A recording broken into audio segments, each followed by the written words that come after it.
So Mark Weller, is that That's right? yeah. That's right. Oh yes, my fellow Wisconsinner. Um, so these works I was really struck by.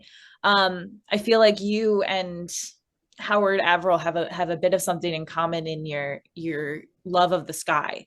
Obviously handled in completely different ways, but which is also in its own way very impressive.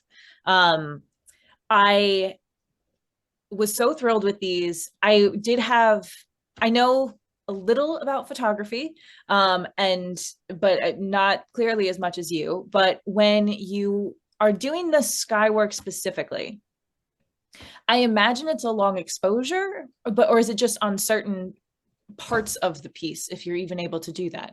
Because for instance, here the ocean or the lake looks so crisp, and the fact that you have these kind of like panoramic, this movement in the sky is really interesting. It almost looks like brushstrokes. Yes, It has a very painterly feel to it. It's you're kind of on the right track, but let me guide you a little bit. please. Uh, what I do is a process called time stacking.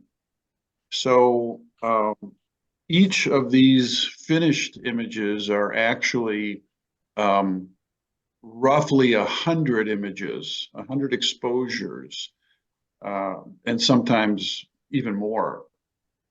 And each exposure from the camera is separated by some measure of time, a second or 5 seconds or 10 seconds, something like that. And I'm collecting data then from, 4, 5, 6, 7, 8, 9, 10 minutes.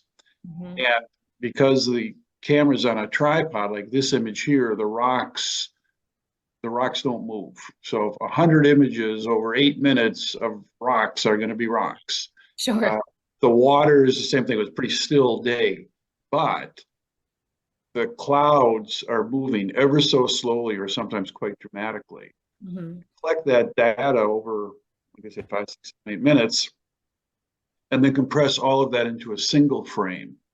So I'm capturing, or my goal is to capture landscape images that takes into account the fourth dimension, time. Okay.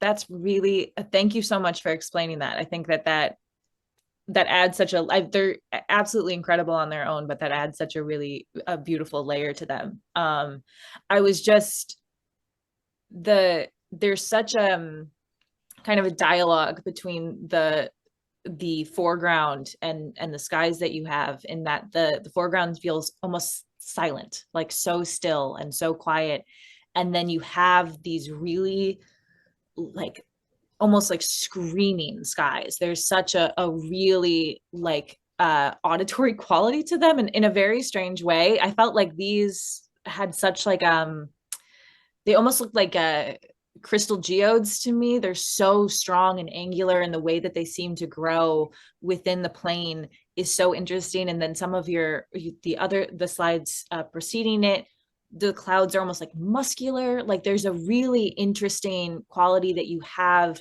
and a range in the skies you're able to capture. Are these all, oh, like, places around you? Do you ever like look at the weather up channel and see where you should go, or? Um, 4 of the 6 are probably within 10 minutes of my home. I chase clouds. I have no control over my subject matter. Zero. Zip. The clouds are going to do what they want to do when they want to do it. Um, they're never in reruns. So Sure. I have to be very cognizant of the weather and what the clouds will do. I've attempted probably over 2,200 or maybe 2,300 attempts, and I've been successful maybe 50, 60 times. So it's a slog. I'm out there a lot. I get disappointed a lot. I mean, that's the plight of an artist. So no, no, I'm not asking for pity. No, but it's just, yeah, that's just how it works sometimes, for Like a sure. fisherman. And I mean, I'm glad you picked up on kind of the muscular, the kind of in your face, the dichotomy between a smooth lake and angry clouds, because I'm trying to lead my viewers to the question, ask questions about climate change. Sure. This, water is life. And what I'm trying to explore here is the exquisiteness of clouds and the preciousness of water. And it's changing, and it's changing in a fairly dramatic way. If you look at the whiplash that the Western states, California, particularly this week, where they've gone through, I don't know what it is, a decade or two of pretty serious drought, and it's just like that. They're now being flooded, Yeah. and Wisconsin, my homeland, is surrounded by water. We're on two Great Lakes, Michigan and Superior, the Mississippi River, perhaps the greatest river on the planet, the Wisconsin River slicing right through the state. So water defines us. And what I'm trying to say is we better start paying attention to the larger issues of climate change, or it will not merely define us, it will dominate us, and the results are not good. Yeah. I'm very well put. And I think that does come across in your work. And I think there's kind of like that, people say it kind of jokingly, but Mother Nature is angry with us. And I feel like these skies, to some extent, in a way, also communicate that. As much as they're also exquisitely beautiful, they have this kind of almost aggressive energy in some ways to them. That, yeah, I think it reads, I think, the way that you are hoping it does. It's very successful. The notion of pretty pictures, I mean, like all of us, we're artists, so sure, I'll take pretty pictures, but I hope people take the time and try to take the next step, that there's a message here. I think that is exactly right. And I think especially when you work in something, I mean, yes, they're especially, not to belabor it, but here we are, Wisconsin. You've got so many gorgeous photos of Wisconsin. It is an incredibly picturesque place. But the way to know that your work has superseded just the landscape in itself is that it does have this like impactful energy to it. It does have this quality to it. And I think that really does come across in your work. And it overall is just, I think you hit the nail on the head. It's beautiful, and not just beautiful. It's dynamic. It's dynamic and also beautiful. So thank you very much. Yeah, thank you. And the only thing I'd add is, you've asked the others what are the sizes. I try to match the majesty of these huge clouds. So I do 60 by 40 as my go-to. Wow. That's Is the impressive. work behind you also yours, if I'm seeing it correctly? Yes. Yes. Yeah. Not very well lit, but yes, I'm That's in my studio. Nice. Beautiful. Very nice. Thank you. Very powerful. Very. Thank you.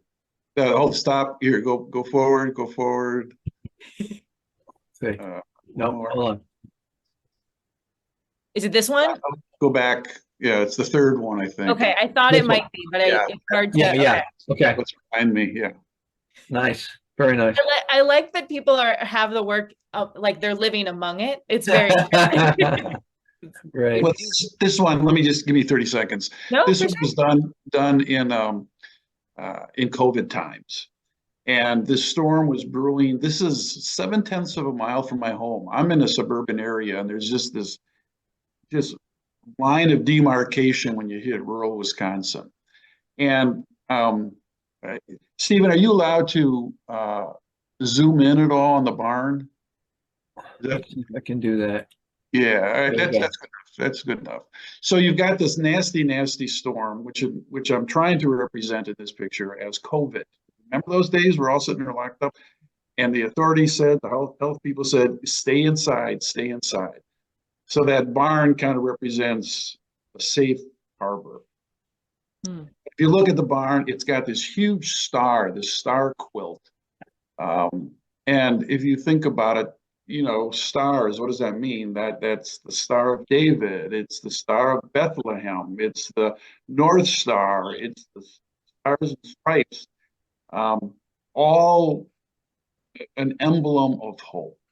So this was my response to the storm that was circulating, spinning around us, doing all kinds of horrible, terrible things, people dying, and yet health or heart and home, hearth and home is what I'm saying. Hearth and home is a place of refuge. That's beautiful. Beautiful stuff. Thank you. For sharing that. Thank you.